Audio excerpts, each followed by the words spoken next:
Ladies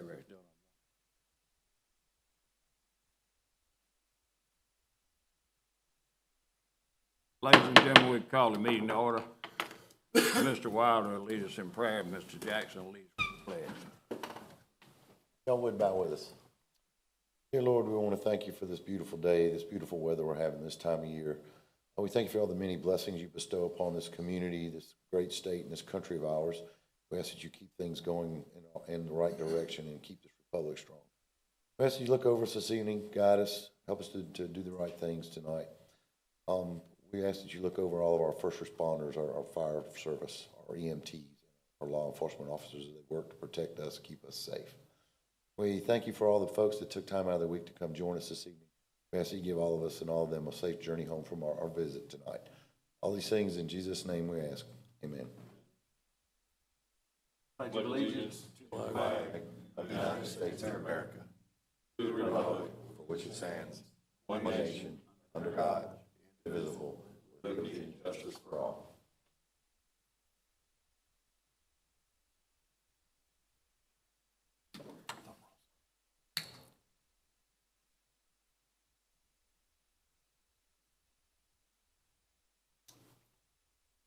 Like a motion for approval of the minutes of the previous meeting. So moved. Second. All in favor signify by raising your right hands. Like a motion for approval of the agenda. All right. Second. All in favor signify by raising your right hands. We have an item we read before every meeting. Before we begin, I'd like to take a moment to clarify that the Planning Commission is a recommending body to the Clement County Board of Commissioners. The decisions made on rezoning and various requests tonight will be forwarded to the Commissioners for final action on June 20th of 2023. Wish to address the Board of Commissioners at their meeting, please see Ms. Stoller to obtain a request for a speak form. Now, get it on. Mr. Butler. Thanks, Chair. This is several text amendments we'll be looking at tonight. I'll be taking each one individually, but overall, kind of where these came from.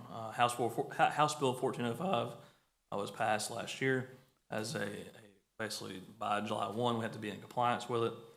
So all of these changes are coming from state law. There's not really much we can do about a lot of this. That's kind of what we're looking at here. Overall, what it does is anything that's a quasi-judicial decision, as in one that's made by you guys, those are things that now require a 30-day notice, instead of, in some instances, having no notice and others having a 15-day notice. So things like variations, those are now a 30-day notice. Variances are now a 30-day notice. And then things like timber use authorizations, which again had no notice before, are now a 30-day notice in the newspaper. So pretty big changes for several things that before we were doing really quickly. So that's kind of where they came from. Again, locally, we did not ask for this. We did not make this change, but that's, state was one that did it in this situation. So there are some things there that were added by us to kind of clarify some things with appeals and all that, but I'll get into that as we move forward with each one. So the first one before you all tonight is Section 54-9, timber use authorization. Kind of how I've already kind of gotten at the timber use authorization. That's usually for people wanting to put a mobile home on the property while they're building a house. That's now going to require a 30-day notice under this change, again in the newspaper. That's the biggest change there on that. We were able to rewrite this section in regards to construction trailers. We're going to tie those to building permits or site plans or land disturbance permits, not require any kind of notice or anything. So we're able to kind of get our way out of that one. So that's the overall changes there. Staff recommends approval of this proposed text amendment. And as a reminder, this does require a public hearing, so we'll need to open that or reopen it because we opened it before and go through that process. It is required for the public. We Yes. have to have a public hearing. Yes. And we're going to vote each one of them. Yeah, we'll take one individually in this situation.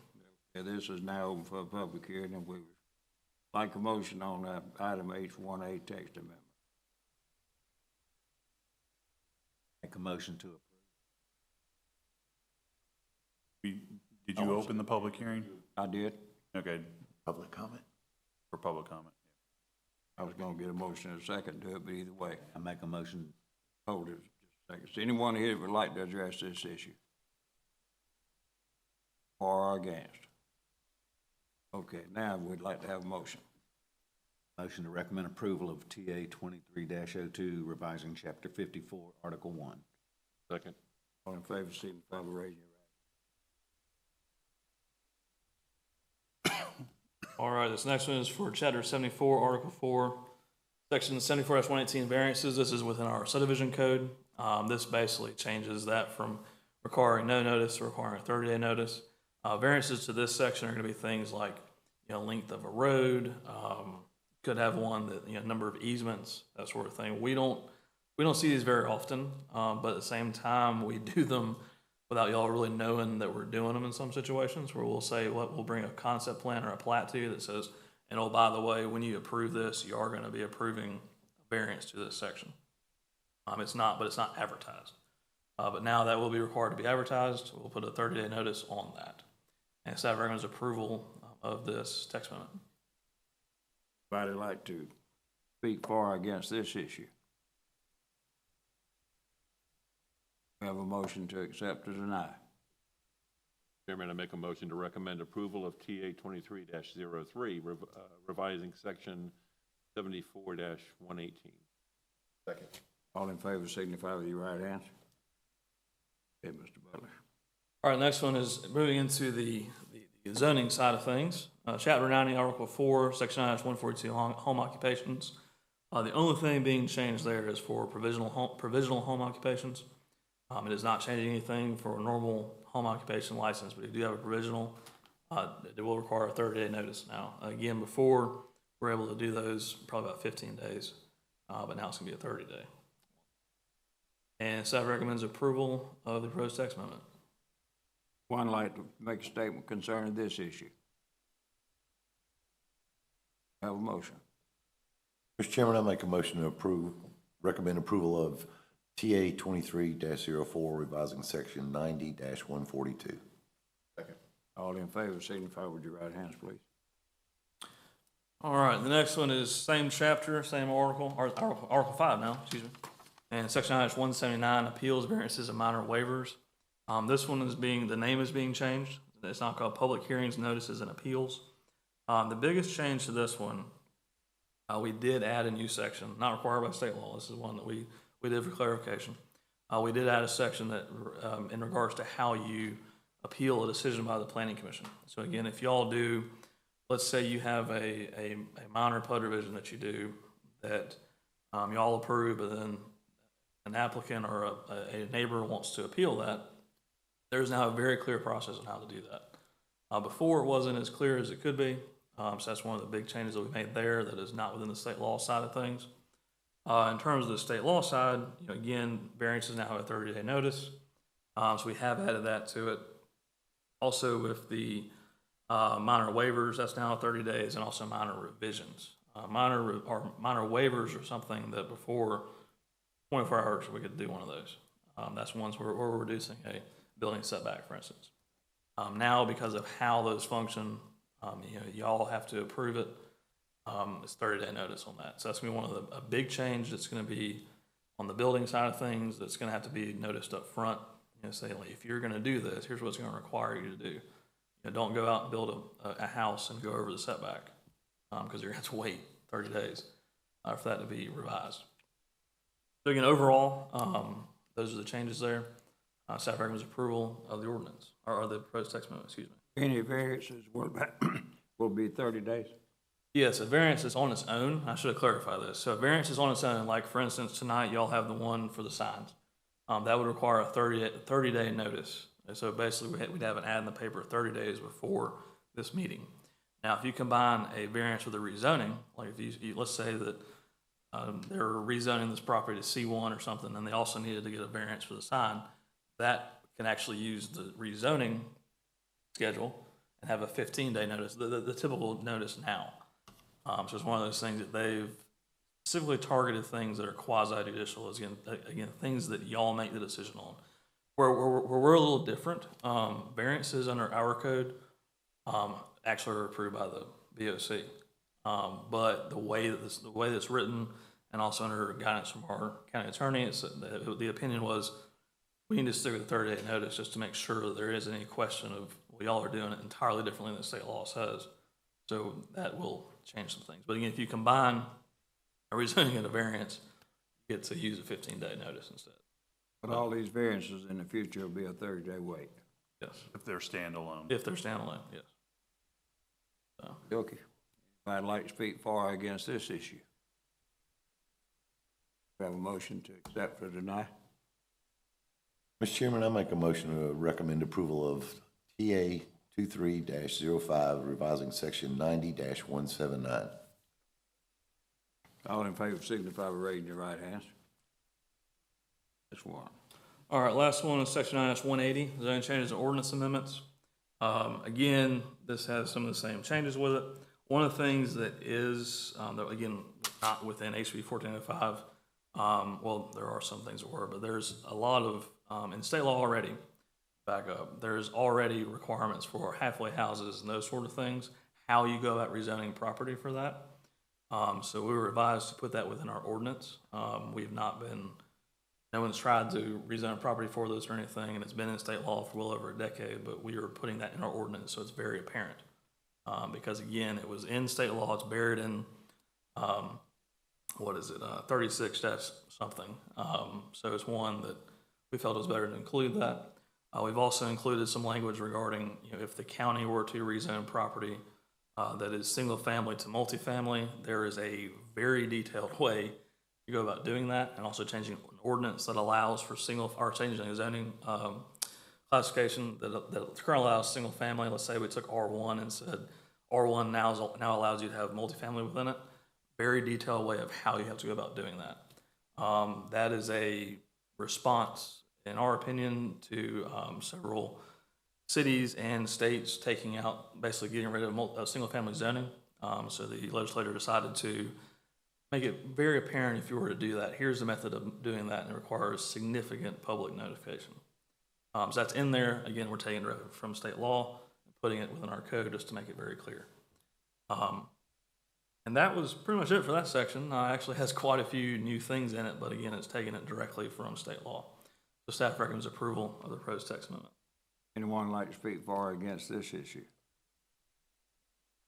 We have a motion to accept or deny. Mr. Chairman, I make a motion to recommend approval of -06, revising section 9-180. All in favor signify with your right hands. Thank you, Mr. Butler.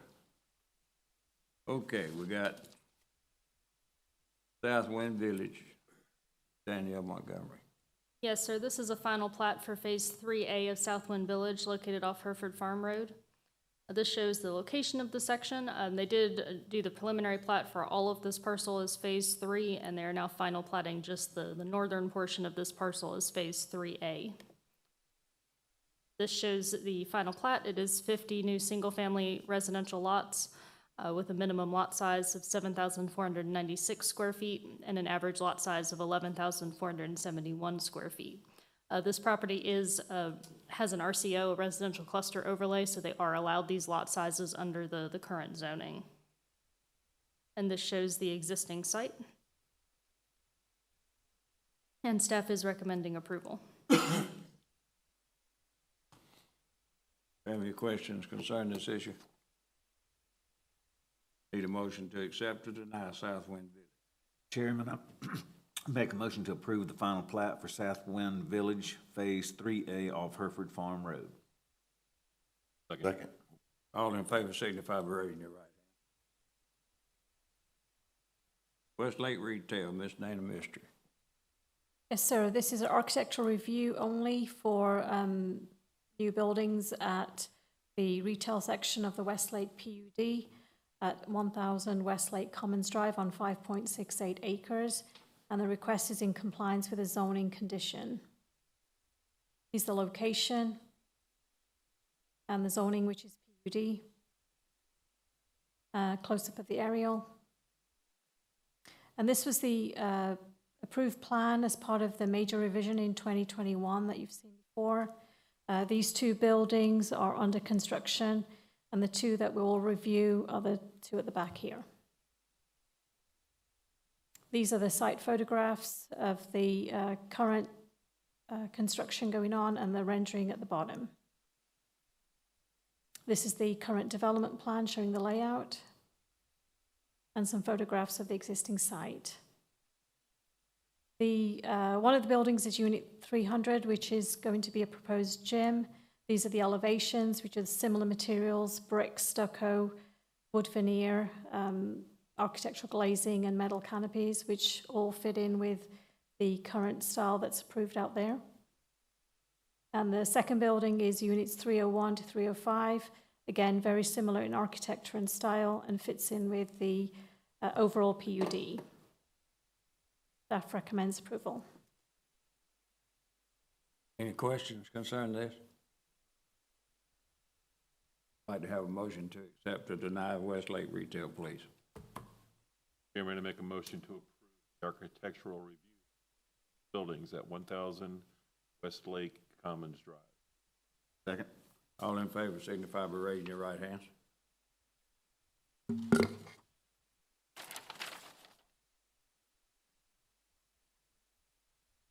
Okay, the next item is Ms. Montgomery, please. Yes, sir, this is major PRD, Planned Residential Development revision for Tillery Park off Baker Place Road. It's kind of a 2-part revision, which we'll get into in a moment, but it primarily impacts the parcel kind of in the center of the development here on the south side of Baker Place Road. You can see the existing Section 1B kind of to the east. And it is currently zoned PRD, Planned Residential Development, as are all of the adjacent parcels. This shows the aerial, currently an undeveloped portion of the site, and the existing site. And this is the overall approved plan for Tillery Park at this time. As we'll see, we're kind of looking at this area right in here with the first part of the revision. So this area is currently approved for a mixture of village and garden lots. You can see they utilize alleys here with the lots kind of facing out over some small park areas. The request is to remove the alleys in the parks in favor of kind of a more traditional lot layout, as you can see on the right. The reason for this change is the state waters here along the back of the lots. Getting rid of the alleys basically lets them pull these lots further away from the state waters. That lets them give a little bit better buffer there, and grading-wise will help create a little more flatter, more usable backyard for those lots.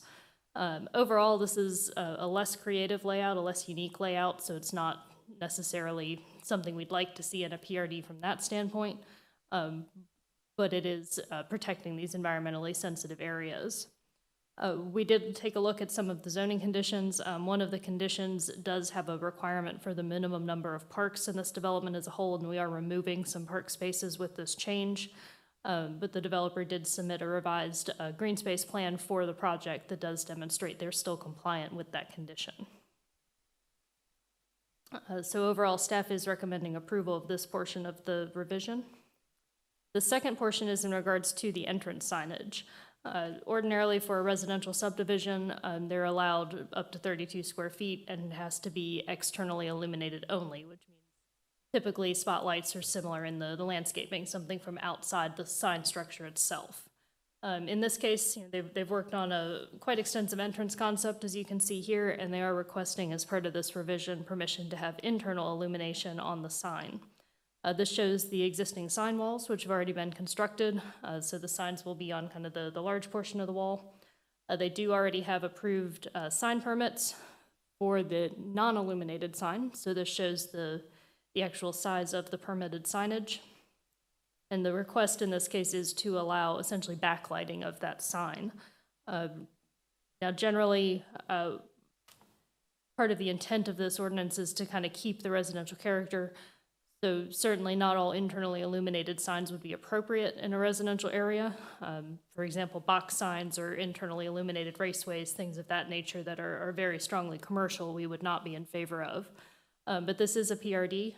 This is intended to allow for a little more creativity, and with what they have presented here, we are amenable to this revision. In terms of future development map, this is in the neighborhood's character area. Neither of these revisions change the intended use or density of the development, so there's no change in the suitability of the use of the property. And so staff is recommending approval of this request. Questions?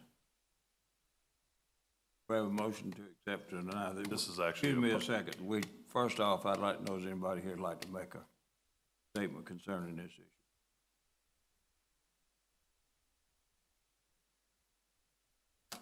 Thank you, Mr. Chairman. Jason Winkter, 672 Industrial Park Drive, Evans. I'm with Ivy Development. We're the developer. Staff report summed it up pretty well. I'm here to answer any questions that you have. Just quickly, so we have we're taking the alleys out. We have state waters, like Daniel mentioned, on one side, but we have the cemetery on the other side. So we have two hard lines that we're working between. So we couldn't shift everything one way or the other. It was just, we were squeezed both ways.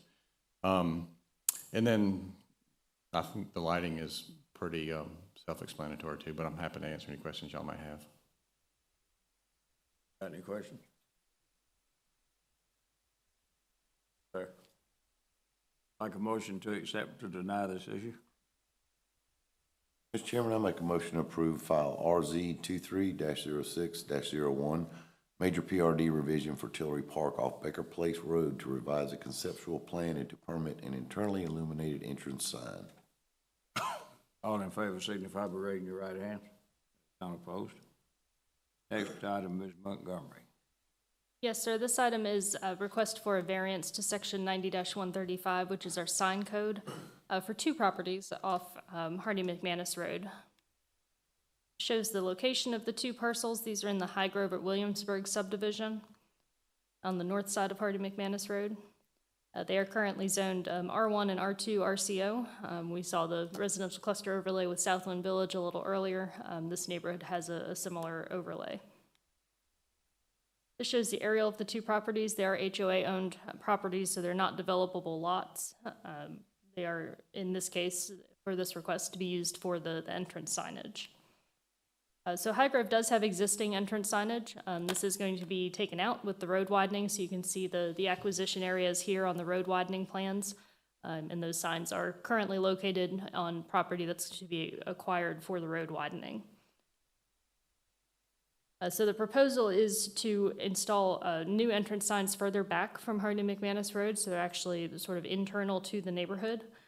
So you can see them shown on the right-hand side of the two entrances there. And the proposal is for these signs, instead of being kind of traditional monument signs, to be columns like seen here. So they're intended to be brick, 12 feet, 2.5 inches tall, per the submitted drawings. The reason this requires a variance is for residential entrance signage. We do have a maximum height in the code of 8 feet. So they are requesting a variance to the height. Now, to their credit, the sign itself is not actually larger than would typically be allowed. Like we mentioned a moment ago, 32 square feet is the typical allowed sign face. The sign face on these signs is actually less than 10 square feet, so they're less than a third of the allowance on that side. So they're not requesting an overall larger sign, just the taller sign, so they can achieve this column design that the HOA has settled on. The proposed locations, like I mentioned, are also somewhat internal to the neighborhood, so they're largely going to be visible once you actually already have entered the neighborhood and not as visible from the public road. So the location of the signs is also kind of unique in that regard. No particular concerns with this request, and staff is recommending approval.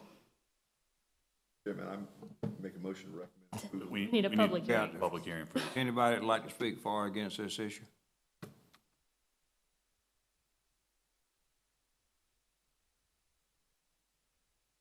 Good evening. I'm Matthew Query with Cranston. On behalf of the client, I would just say the staff did a great job summarizing this proposed sign, addressing our client's needs, existing sign being taken down, really being pushed into the neighborhood. Going vertical made more sense. Existing trees that it'll be placed nearby, and variance make that sign legible. But I'd be happy to answer any questions you might have. I got any questions? Is that the actual font of the lettering? Or is that for example only? I believe that is what we're going with, but this meeting tonight is really just to make sure we can do it at this size. We still have upcoming meetings with HOA to confirm those details. Just because the lettering looks a little different than what you got out there now. Yes, yeah, the logo is Yeah, it's Times New Roman. we'll go with Helvetica. Any other questions? Ready for me now? Yes, sir. Let's do it. Mr. Chairman, I make a motion to recommend approval to file VA 23-06-01, variance to section 90-1. Signs for properties off Jamestown Avenue, Prince George Avenue to permit entrance signs with a maximum height of 12 feet. Got any questions? All in favor signify by raising your right hands. Thank you for coming. We have a motion to adjourn. I'll make a motion to adjourn. Second. All in favor signify. That.